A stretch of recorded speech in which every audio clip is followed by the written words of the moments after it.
Greetings from HealthWise with Beverly, your certified health education specialist.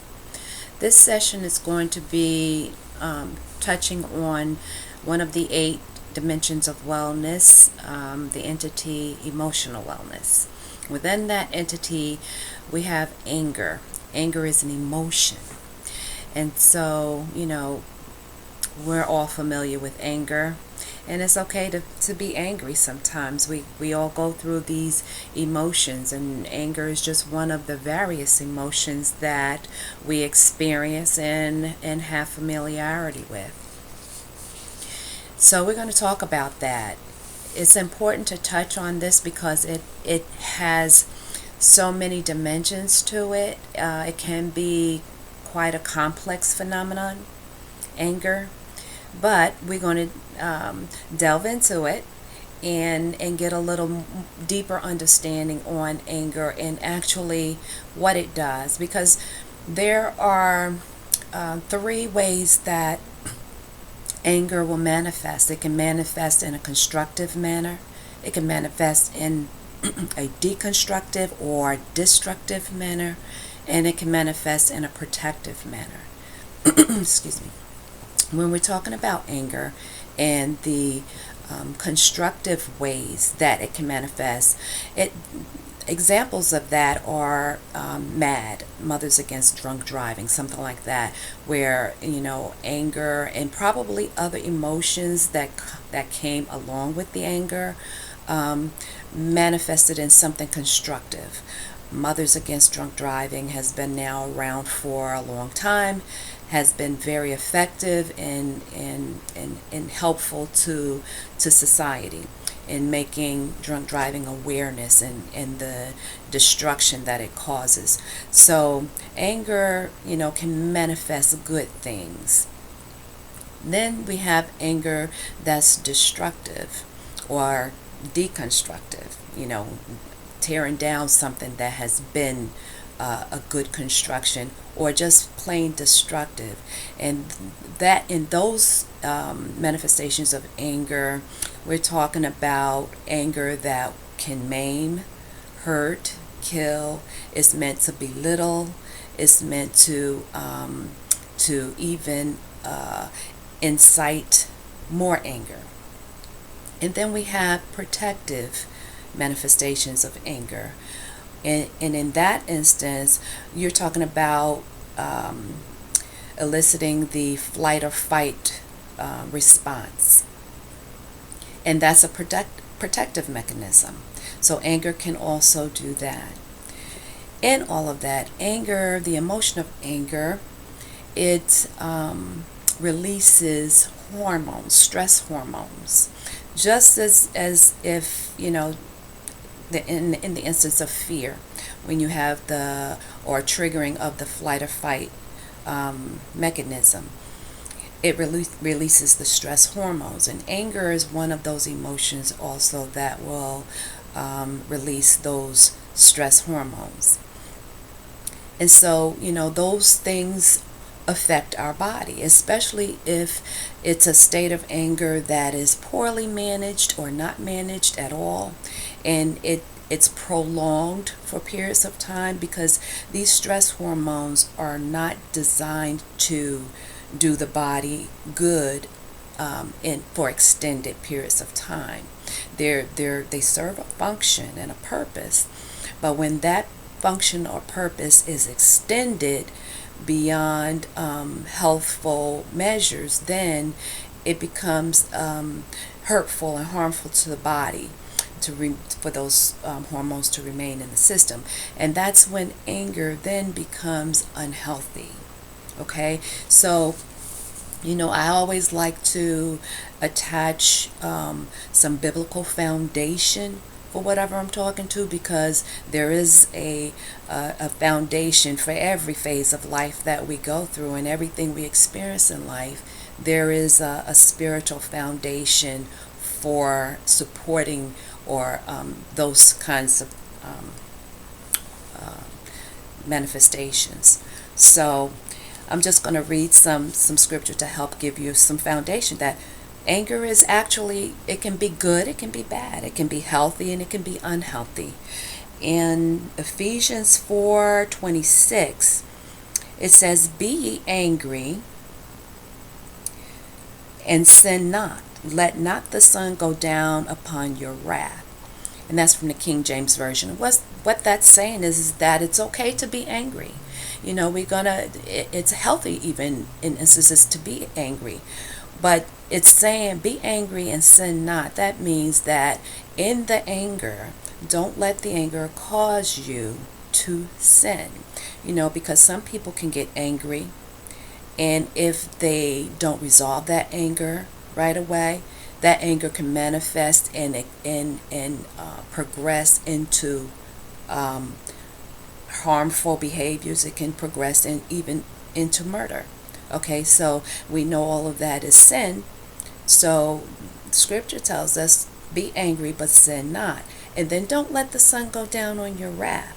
That means that before the sun goes down that day that you're experiencing that emotion, then you're not resolving it.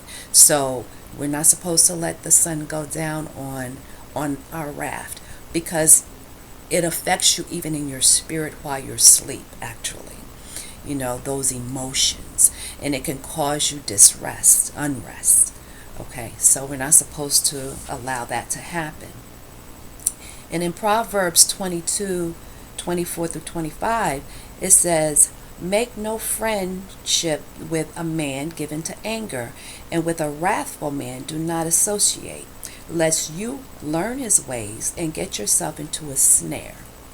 So we're not supposed to really even make our best friends with people who are angry people, because what we expose ourselves to the most, we start to assimilate some of those same characteristics. So if we associate ourselves with angry people, then some of that is going to rub off on us, and we'll become angry over time.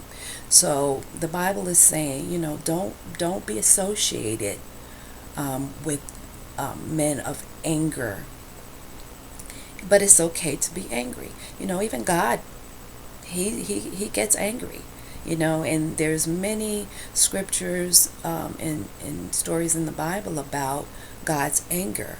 And how he responded to certain situations that angered him.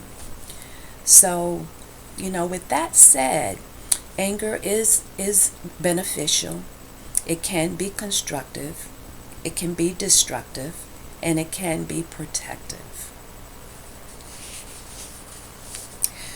According to Victoria State Government in Australia, this is an article that was written in 2019. It says, similar to fear, anger triggers the body's fight or flight response. The adrenal glands release a flood of the stress hormones, adrenaline and cortisol.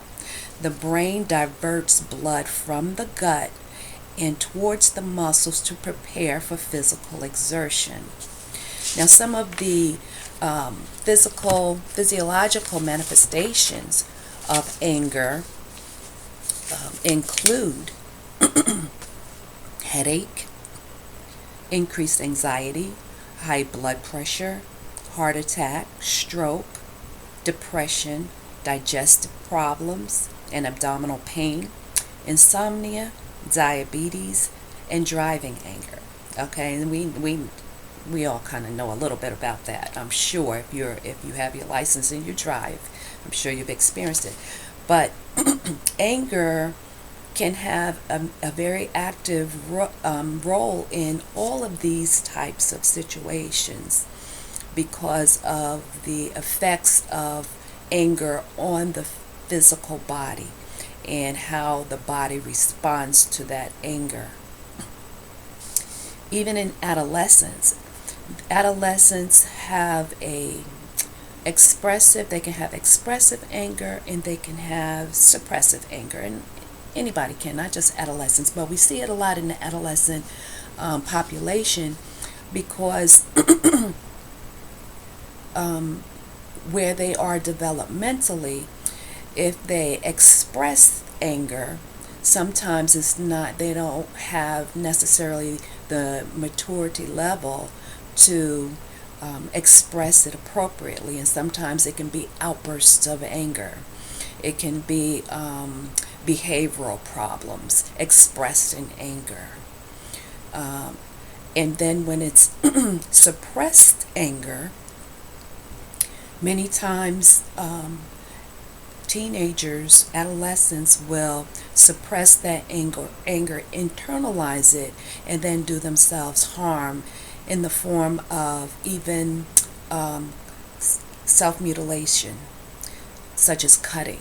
You know, a lot of those kind of behavioral manifestations, such as cutting, are rooted in suppressed anger.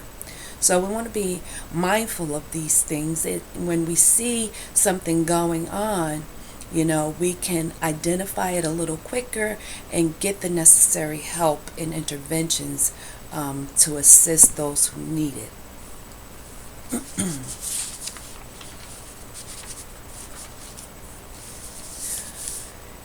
So some of the things that, let's see, I'm gonna go over this. Okay, anger issues and types. Okay, so we have the outward. We spoke a little bit about this, but I just want to touch on it a little bit more. The anger issues types. This is the outward, the inward, and the passive. These are categories of anger, how they manifest. So in the outward, this is involved in expressing your anger and aggression in obvious ways. It can be fighting, cursing, throwing things. It could be breaking things. Any type of verbal or physical expression of it. And then we have the inward, and the inward expression of anger. This involves negative self-talk, even disciplining yourself through restriction of items of pleasure, restricting yourself on food because you're punishing yourself, and so to speak, self-harm, as in this self-cutting that I spoke about, which is more prevalent in the adolescent phase, even though some adults go through it as well, the cutting, but it's more prevalent in the adolescent population. But in not only just cutting, but any type of self-harm, self-mutilation type of expressions that comes from an inward kind of suppressed anger.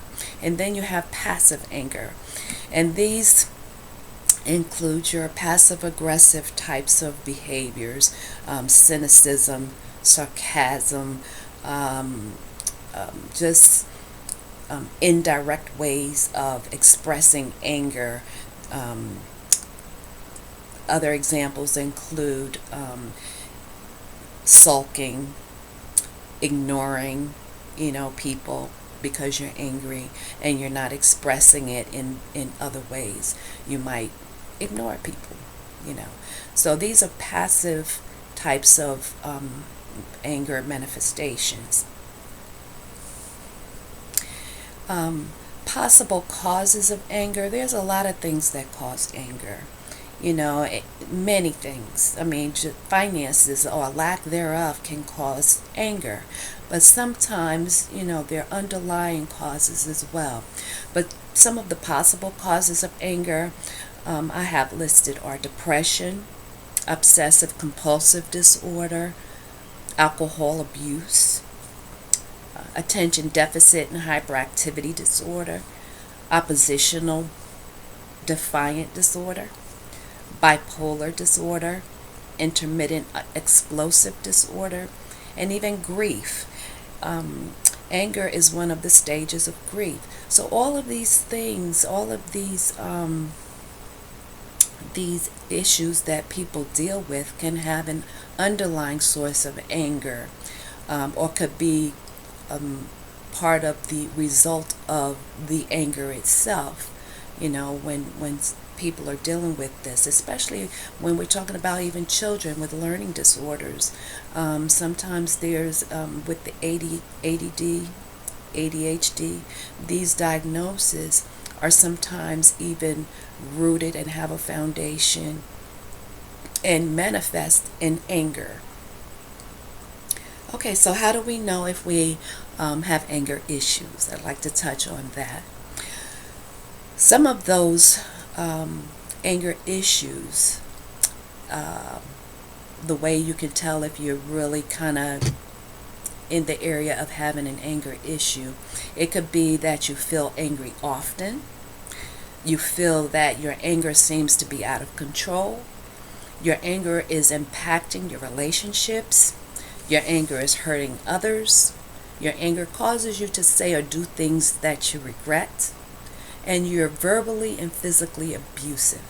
Okay, so if any of those things apply to you, and sometimes multiple of those things can apply, consider that you may have an anger issue that needs to be addressed, because all of these things will affect your life and impact it in an adverse way if you continue to allow it to go unchecked and unmanaged. Okay, some of the things that we can do to help manage anger outside of medication. I mean, that's one way. The pharmacological interventions. There's psychological interventions with counseling, but even outside of that, some things that may help, is you want to try some things that may help you that you can do on your own, is first of all, make sure that you have an outlet for stress. Exercise is a very good outlet to help manage stress and anger. Make sure you're getting a balanced nutrition, balanced diet, your nutritional status. Review that and make sure that you're getting a balanced meal. And then rest. Sometimes we're just exhausted. And when you're tired, exhausted, you're depleted of energy, it can manifest in anger. It can manifest in short-temperedness. So you want to address those things. Road rage. We spoke about this a little bit earlier about driving anger. We call it road rage. Road rage is a very serious thing, because there have been many deaths that have occurred because of road rage. And road rage is unchecked anger. And because we're living in a very fast-paced world, high impact, it doesn't allow us to really get the relaxation that we really need in our society, because there's always a pull and a tug in one direction or another on your energy and your time. So these kind of things, when they're not addressed, can lend to road rage, when you have to be out on the road to drive from one location to another. Or you can be a pedestrian and be a victim of road rage. There are people who commit hit and run incidents, and some of that is due to road rage. So, all of these issues need to be addressed, and to address it, we need to attack the situation at its core, which is anger. Either finding the underlying reason for the anger and addressing that, or developing healthy outlets to change that disposition of anger, so that it doesn't spill over into harming others or harming yourself any further, so that those stress hormones that are released when anger is built up inside of you and you're not releasing it properly, those stress hormones begin then to do your body harm and manifest in harmful ways as far as your health status. I hope this session has helped you in some way. If you have or believe that you have an issue with anger, take some steps to resolve it. Do it as much from a natural, holistic standpoint as much as you can. But if it's something that's severe and out of control, then you might want to seek some further interventions that will help you to do that so that you can live your best and healthy life. Again, this is HealthWise with Beverly, your certified health education specialist. I hope this has helped you. Have a wonderful day.